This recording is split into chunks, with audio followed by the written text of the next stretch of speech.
Halo semuanya, assalamualaikum warahmatullahi wabarakatuh. Kembali lagi bersama gua Lutfi Fadila, L-nya satu aja, dan bersama Rani. Yaps. Dan kalau kita sudah berdua seperti ini, kalian sudah tahu lah kita akan bahas apa. Kita akan lanjutin video sebelumnya di mana kita membahas tentang siraman kolbu, dan sekarang kita akan bahas tips and trick supaya bisa menjadi narasumber di siraman kolbu. Iya, tapi sebelum acaranya kita bumper dulu.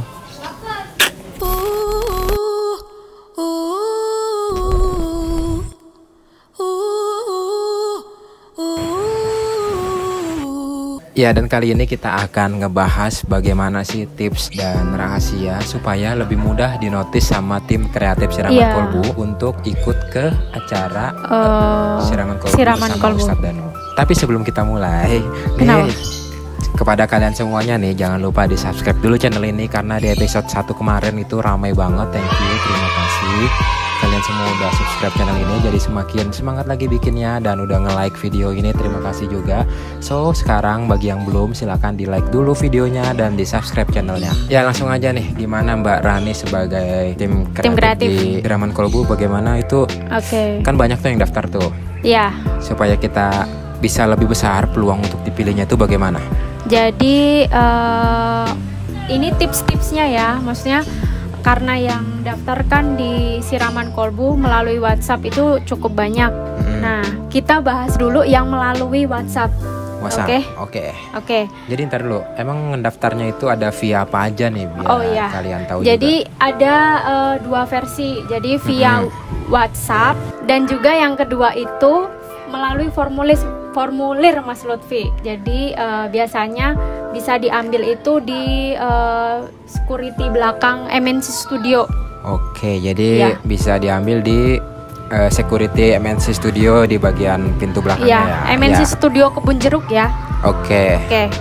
Terus, nah yang pertama melalui WhatsApp itu yang harus diperhatikan oleh narasumber yang ingin mendaftar itu harus jelas nama lengkap, kemudian usia, terus nomor HP, terus jenis kelaminnya apa, terus kemudian keluhan secara medis dan non medis. Jadi keluhan yang dirasakan di badan sakitnya itu tuh apa gitu. Itu dijelasin semua di WhatsApp-nya itu. Iya. Jadi atau kalau enggak itu diagnosa dari dokter. Biasanya kan kalau udah sakitnya menahun atau udah lama itu kan ada diagnosa dokternya itu. Nah, itu harus dicantumin. Terus selain itu yang paling penting itu diceritakan gitu loh. Dari awal mula sakitnya dari tahun kapan, itu sakitnya seperti apa, usahanya pengobatannya itu di mana saja. Misalnya udah ke dokter, ke alternatif.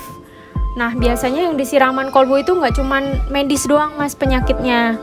Jadi non medis, yang artiannya, yang maksudnya mungkin tidak bisa sembuhkan dengan secara medis gitu loh. Iya. Gitu. Jadi mencari calon narasumber itu biasanya kita menggunakan keyword. Keyword itu apa ya? Kata kunci ya Mas. Jadi di searching gitu. Ya, di WhatsApp itu ada fitur searching. Nah, itu kan banyak tuh dari ribuan, bukannya nggak mungkin sih, cuman kita untuk mempermudah pekerjaan kreatif gitu. Jadi biasanya kita menggunakan kata kunci. Misalnya reaksi itu kan ada yang kesurupan atau ada yang, nah itu yang kita cari. Selain itu keywordnya itu misalnya ada ilmu keturunan, terus keluhannya itu maksudnya keluhan secara medis ya. Nah, itu ada beberapa penyakit yang kita nanti akan tuliskan, tapi nggak bisa disebutin di sini Mas. Oke ya, jadi buat kalian tadi diceritain sejelas mungkin alur ceritanya dari awal sampai sekarang ini keadaannya bagaimana, dan juga tipsnya tadi sertakan keyword yang tadi. Kalau emang keluhan kalian itu ada sesuai dengan keyword yang menarik untuk diajak oleh tim kreatifnya, jadi itu kemungkinan besar kalian bakal dipilih sama tim kreatifnya. Yaps, benar. Nah, tapi ini kita kasih tahu dulu sebentar. Ini kenapa kita pakai HP? Karena kita sekarang tag-nya di outdoor, di halaman rumah, dan itu juga lagi banyak orang di sekitar sini supaya suara kita lebih terdengar jelas. Sebab kalau di studio yang di dalam itu dia lagi direnovasi dulu, jadi kita sekarang cari alternatifnya ya di outdoor, dan ya terpaksa dengan menggunakan ini soalnya supaya lebih fokus aja gitu. Iya. Oke, lanjut lagi. Jadi tadi udah 2 tips ya. Itu baru 1 sih. Oh, baru 1. Jadi detail, intinya adalah yang pertama adalah detail dan jelas gitu ya. Oke, jadi ceritain semuanya dan jelaskan apakah ada hal uniknya yang bisa diangkat, semuanya dijelasin di WhatsApp itu. Iya. Nah, itu baru tips yang pertama. Oke, sekarang kita langsung ke tips yang kedua. Apa itu, Mbak? Jadi tips yang kedua itu narasumbernya. Maksudnya calon narasumber itu harus bisa berkomunikasi dengan jelas. Karena gini, alasannya adalah Mas, kita itu kan program TV ya. Maksudnya audiovisual. Jadi audiovisual itu kita harus bisa menjelaskan kepada pemirsa di rumah apa yang kita buat, maksudnya acara ini gitu. Nah, kan kita fokusnya itu pada narasumber. Jadi narasumber yang diundang itu harus bisa berkomunikasi. Terus ada beberapa keadaan yang tidak bisa ya masuk untuk menjadi kriteria di siraman kolbu, misalnya gila, depresi. Nah, itu biasanya gangguan kejiwaan. Nah, itu dipertimbangkan sih untuk belum bisa ya untuk masuk ya, karena kan TV itu ada aturan-aturannya gitu ya. Iya, jadi benar kalau kayak sekali. orang yang menderita penyakit gangguan kejiwaan, ya mungkin itu jadi nggak akan dipilih sama tim kreatifnya karena ada aturan dari pertelevisian juga. Iya, benar. Jadi alternatifnya nanti bisa ke kliniknya Ustadz Danu langsung. Ya, kalau untuk yang di acara TV-nya mungkin belum bisa. Tapi kalau langsung berobat ke kliniknya Ustadz bisa Danu bisa. Oke, next lanjut kita ke tips yang ketiga. Itu gimana? Ya, tips yang ketiga ini yang paling penting ya. Jadi narasumber yang ingin mendaftar itu biasanya harus standby gitu loh. Maksudnya mengirimkan WA-nya itu tuh pas tim kreatifnya itu sedang on gitu loh. Aktif atau WA-nya aktif. Ini penting nih. Ya. Jadi pas WA-nya aktif, kalian bisa chatting langsung sama kita gitu. Jadi bisa langsung chit-chat gitu ya, loh, Mas. Ngerti paham. Jadi itu kan banyak yang ngirim nih. Misalnya kalian ngirimnya itu nggak pas waktunya dengan tim kreatifnya buka HP, nanti chat kalian bakal ketumpuk-tumpuk. Jadi ini dikasih tips dengan kreatifnya langsung. Kalau bisa, kalau kalian emang pengen banget, kalian kirim chatnya itu di jam-jam tim kreatifnya lagi kerja. Ya, nah itu jam berapa aja? Sekitar jam 1 siang sampai jam 7 malam. Nah itu kita aktif screening itu. Screening tuh mencari narasumber gitu. Nah, jadi itu kalau kalian yang pengen banget daftar, ini tips yang paling penting banget sih menurut gua. Jadi lu harus coba lagi ngechat ulang lagi atau gimana caranya di jam-jam 1 sampai jam 7 malam. Itu tim kreatifnya sedang mencari-cari untuk pesertanya, narasumbernya. Iya, narasumbernya. Penting banget sih itu. Oke, kita lanjut lagi yang keempat. Tadi udah 1, 2, 3, sekarang yang keempat. Keempat itu yang perlu diperhatikan oleh calon narasumber adalah kita itu menelpon itu di saat jam-jam kerja gitu.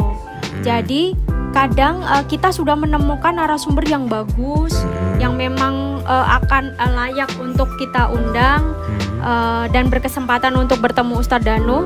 Tapi HP-nya nggak aktif gitu loh, Mas. Jadi dimohon itu HP yang kalian cantumkan itu aktif, standby terus jadinya. Jadi kalau gitu. Ketika tim kreatifnya udah nemu, wah ini bagus nih, kita akan hubungin langsung. Telepon. Dan kalau kalian nggak bisa ngangkat, kemungkinan kesempatan itu akan lewat, jadi di skip. Jadi untuk kalian buat yang udah daftar di jam-jam yang kayak tadi disebutin, jam 1 sampai jam 7 itu standby aja HP-nya, jangan dimatikan kalau bisa. Jadi kalau ada telepon dari biasanya kantor 021 gitu, itu tuh diangkat, siapa tahu itu siraman kolbu. Jadi kalau kalian ngelewatin kesempatan itu, kemungkinan bakal lama lagi bisa kepilihnya. Itu hal kecil sih, tapi sangat penting menurut saya sih, Mas. Iya benar. Oke, itu juga di telepon itu untuk di wawancarain lebih lanjut dulu ya. Jadi interview. belum tentu kepilih juga sebenarnya. Untuk di Jadi ini interview lebih kayaknya jelas. berhubungan dengan tips yang kedua tadi. Jadi harus bisa ngomong gitu ya. Iya. Jadi supaya ada Berbicara dengan jelas. interaktifnya lebih nyambung. Jadi dinilai dari telepon tersebut tadi ya. Oke. Gitu. Oke, ini yang kelima ya. Iya, kelima. Jadi setelah proses di telepon oleh tim kreatif, itu calon narasumber nanti kita akan rundingkan dengan produser ataupun eksekutif produser. Biasanya itu akan menjadi final gitu loh, final untuk diundang apa tidaknya. Jadi disetujui apa enggak gitu untuk diundang ke siraman kolbu gitu. Jadi ya tahapannya memang panjang sih, tapi untuk tips-tips yang ini perlu diperhatikan sih Mas, itu penting banget sih. Oke, jadi itu tadi adalah beberapa tips, tepatnya 5 tips dari tim kreatif siraman kolbu supaya kalian lebih gampang dinotis lagi oleh tim kreatifnya. Buat yang belum mengerti, coba diulang-ulang lagi aja videonya, atau kita akan buat rangkumannya. Atau yang lebih enak kalau misalnya ada pertanyaan tuh di bawah nanti. Oke, kalau misalnya kalian masih belum jelas, kalian bisa tulis di kolom komentar. Nanti bakalan gua atau Mbak Rani jawab di kolom komentarnya. Jadi jangan sungkan-sungkan di kolom komentar aja, dan juga di subscribe supaya kalau kita nanti ngupload video lagi, kalian juga dapat notifikasinya. Nah, begitu sih. Oke, jadi kita rangkum lagi. Tadi ada apa aja tuh? Ada 5. Yang pertama adalah biodata. Nulis selengkap-lengkapnya, semenarik-semenariknya di WhatsApp ataupun di formulir. Itu dibikin yang semenarik mungkin, secara detail. Dan yang kedua itu tadi dijelasin calon peserta atau calon narasumbernya itu harus bisa interaktif, dan juga kalau bisa jangan terkena kayak semacam penyakit depresi, gangguan jiwa, kejiwaan dan lain-lain, karena itu tidak bisa di acara televisi karena ada aturannya tersendiri. Ada aturan dari KPI. Jadi kalau kalian termasuk kriteria itu, mending langsung ke klinik Ustadz Danunya aja. Nah, tips yang ketiga itu adalah kalian chat WhatsApp di jam-jam tim kreatifnya tadi bekerja, yaitu sekitar jam 1 sampai jam 7 malam. Itu tim kreatif sedang mencari calon narasumbernya. Dan yang keempat, itu kalian harus standby terus HP kalian. Jangan sampai ada mati. Pokoknya di jam-jam tersebut HP kalian kalau bisa jangan sampai kalian lost monitor kalau kalian memang berharap banget.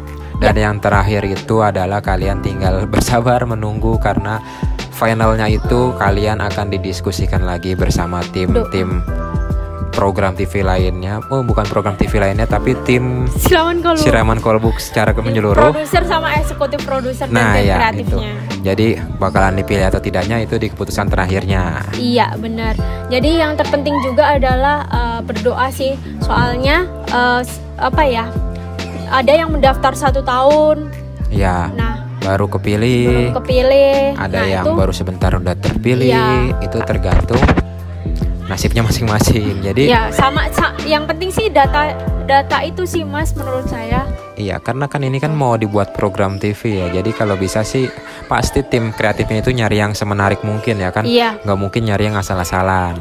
Oke, terakhir jadi kita akan kasih tahu kepada kalian yang belum terpilih itu jangan berkecil hati, karena bukan berarti kalian tidak bisa berobat ke Ustadz Danu. Tapi ini hanya untuk di acara televisi, karena acara televisi itu memiliki aturan-aturan dari KPI-nya juga, di mana juga ada syarat umur minimal dan maksimal. Umur kalau di siraman kolbu itu karena pagi religi itu umur 17 tahun sampai 55 tahun. Nah, itu dia. Dan juga ada harus standar-standar, misalnya kayak yang tadi disebutin, depresi, gangguan jiwa dan lain-lain, itu nggak bisa. Tidak bisa. Ya, jadi buat yang nggak keterima sabar aja, jangan kesel, karena di siraman kolbu juga kan ini nggak hanya untuk mengobati pasiennya aja, tapi program ini juga mengambil makna atau pelajaran yang bisa di-share ke seluruh penonton-penonton di rumah. Jadi nggak cuman nyembuhin aja, tapi juga ngasih share-share yang bermanfaat kepada para pemirsa. Membuat tontonan yang bisa jadi tuntunan gitu loh. Gitu sih. Oke, cukup sekian aja video kali ini. Sekali lagi buat kalian yang masih ingin bertanya dan masih ingin dibahas apa lagi selanjutnya, bisa tulis di kolom komentar di bawah. Nah, gua Lutfi Fadila dan Mbak Rani pamit undur diri. Assalamualaikum warahmatullahi wabarakatuh. Waalaikumsalam warahmatullahi wabarakatuh.